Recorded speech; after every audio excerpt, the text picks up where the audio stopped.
여러분 안녕하십니까. 오늘도 참으로 좋은 날입니다. 성령 충만하시기 바랍니다. 저는 오늘 요한복음 16장 7절로 11절의 말씀을 가지고 세상을 책망하시는 성령님이란 제목으로 은혜를 나누고자 합니다. 이 세상에 사는 모든 사람들은 본래 허물과 죄로 죽은 자들이었습니다. 아담의 타락 이후 온 인류는 그 영혼이 죽은 상태로 있게 된 것입니다. 그런데 허물과 죄로 죽은 자란 말은 영혼이 없다는 뜻은 아닙니다. 다만 이것은 그들에게 영혼은 있지만 하늘나라의 하나님의 생명에서 분리되어 있어서 전혀 하나님과 하늘나라에 관하여 알지 못하고 무감각한 상태에 놓여 있게 된 것을 말합니다.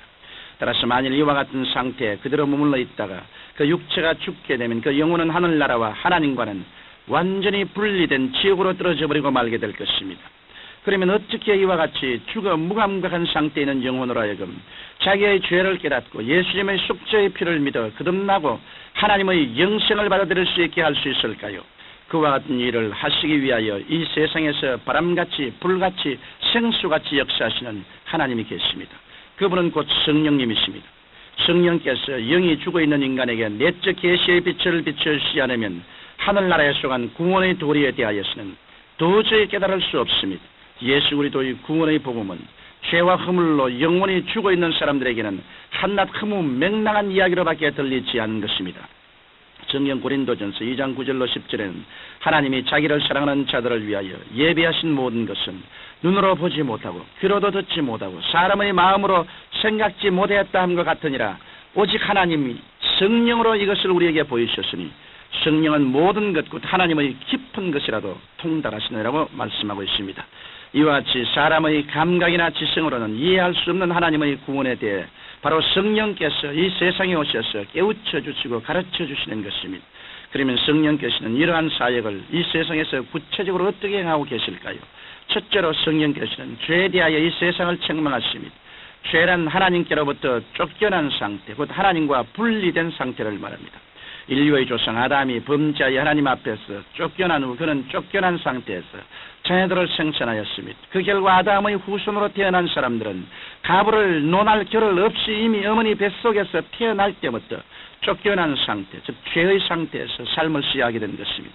예를 들어 말하면 어떤 사람이 보도관 섬에 유배를 가서 그곳에서 자녀를 낳았다면 그 자녀들은 선택할 겨를이 없이 이미 육지에서 멀리 떨어진 섬에서 태어나 살아가야 하는 운명을 감수할 수밖에 없습니다. 이와 같이 모든 인류는 아담의 죄악으로 인하여 하나님께로부터 쫓겨난 상태에서 태어나게 되었고 아담과 함께 허물과 죄와 저주와 사망의 공동 운명에 처하게 되었습니다. 그러나 하나님께서는 온 인류에게 크신 사랑과 긍휼을 베푸사 예수 그리스도를 이 땅에 보내어 구원의 길을 열어놓으셨습니다. 그래서 하나님의 아들 예수 그리스도께서 인류의 죄악을 대신하여 십자가에 못 박여 죽으시고 부활 승천하신 것을 믿음으로 받아들이는 자는 누구든지 구원을 얻게 되는 것입니다. 이제 인류는 자기의 죄나 원죄 때문에 멸망당하는 것이 아니라 예수 그리스도의 구원을 받아들이지 않기 때문에 멸망을 당하게 됩니다. 그러므로 성령께서는 이 놀라운 구원의 은혜를 받아들이지 않는 이 세상에 대해서 책망하시는 것입니다. 둘째로 성령께서는 의에 대하여 세상을 책망하십니다. 오늘날 그리스도의 신앙 밖에 있는 사람들은 의란 말은 들을 때 자동적으로 인간적 행위를 생각합니다. 율법이나 사회 도덕적 규범에 비춰보아서 흠잡을 것이 없는 행위를 할 때 그 사람은 의인이라고 하는 것입니다. 그러나 성경 로마서 3장 23절에는 모든 사람이 죄를 범하였으며 하나님의 영광에 이르지 못하더니라고 말씀하고 있습니다. 성경은 하나님의 법 앞에 선 모든 육체를 다 죄인이라고 선포하고 있습니다. 그렇다면 과연 누가 죄를 한 번도 짓지 않고 깨끗하여 하나님의 영광의 보좌 앞으로 나아갈 수 있을까요? 여기에 성령께서 증가하시는 한 사람이 계십니다. 그분은 다름 아닌 예수 그리스도이십니다.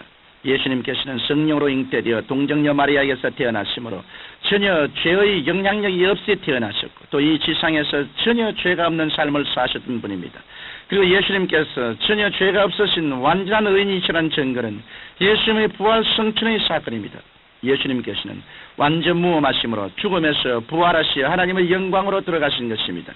그러면 예수님의 도움이 우리와 무슨 상관이 있을까요?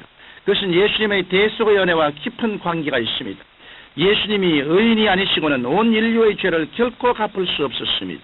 왜냐하면 죄인은 결코 남의 죄를 대속하여 줄 수 없기 때문인 것입니다.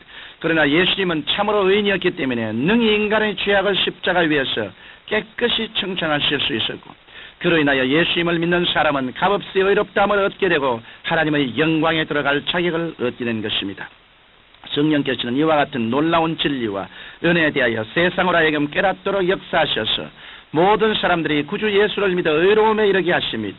성령께서는 예수님께서 하나님의 영광에 들어가신 것을 증거하심으로 예수님을 믿어 의인이 된 사람들도 또한 하나님의 영광에 들어가게 됨을 세상으로 하여금 깨닫도록 역사하시는 것입니다. 셋째로 성령께서는 심판에 대하여 세상을 책망하십니다. 성경 요한복음 16장 11절에 심판에 대하여라면 이 세상 임금이 심판을 받았음이라고 말씀하고 있습니다.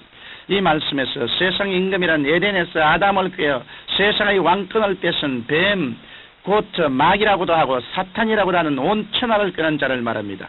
원래 하나님께서는 이 세상을 창조하신 후 그 다스리는 주권을 아담에게 주셨습니다. 그런데 아담이 하나님의 말씀에 반역하고 마귀의 속이는 말에 귀를 기울여 마귀에게 자기를 복종시키므로 마귀는 아담이 소유했던 모든 권리를 획득하게 되었습니다. 그때로부터 이 세상에는 인류를 도둑질하고 죽이고 멸망시키려는 마귀의 악한 발악과 온 세상을 다시 구원시키려는 좋으신 하나님의 역사가 시작된 것입니다. 그런데 좋으신 하나님께서는 인류에게 크신 사랑을 베푸사 독생자 예수 그리스도를 이 땅에 보내사 십자가에서 못 박여 죽게 하심으로 온 인류의 죄를 합법적으로 용서하시고 값없이 이롭다함을 선물로 주시는 대역사를 이루어 놓으셨습니다. 그 때문에 성령께서는 마귀가 인간의 죄의 약점을 붙잡고 인간을 종으로 만들고 인간에게 속였던 온 세상을 자기 것으로 소유한 그 추악하고 간악한 행위를 이제는 그만두라고 마귀를 향하여 거룩하고도 당당하게 합법적으로 책망하십니다. 또한 성령께서는 하나님께서 베푸신 용서와 구원의 길을 외면하고 마귀의 계획에 속아 지옥과 멸망의 길로 가고 있는 인생들을 향해서 애절하신 책망을 하시는 것입니다. 그러므로 먼저 예수 그리스도를 믿어 구원함을 받고 마귀가 완전히 심판당했다는 사실을 알고 있는 우리들은 최선을 다하여 지금도 마귀에게 미혹되어 있는 인류들에게 예수님을 믿고 구원받으라는 복음을 전해야 할 것입니다. 청취자 여러분, 성령께서 오시면 죄에 대하여 의에 대하여 심판에 대하여 세상을 책망하십니다. 이는 예수님께서 인류의 모든 죄를 십자가에서 청산하시고 마귀를 심판하셨으며 부활성천하사 영광의 보좌에 앉아 계심을 인류들이 믿지 못하는 데 대한 책망인 것입니다. 그러므로 여러분은 믿음을 가지고 예수님의 구원의 은총을 받아 누리십시오. 그리고 아직 구원의 은혜를 받지 못한 사람들에게 이 생명의 진리를 선포하는 주님의 귀한 일꾼들이 되시기를 주님 이름으로 축원합니다. 살아계신 아버지, 주 예수 그리스도의 그 귀하신 은총을 우리는 성령님의 능력을 힘입어 힘차게 전하게 도와주시옵소서. 성령님이 우리를 사용하사 죄에 대하여 의에 대하여 세상을 책망하고 마귀를 내어 쫓게 하여 주옵소서. 예수님 이름으로 기도합니다. 아멘.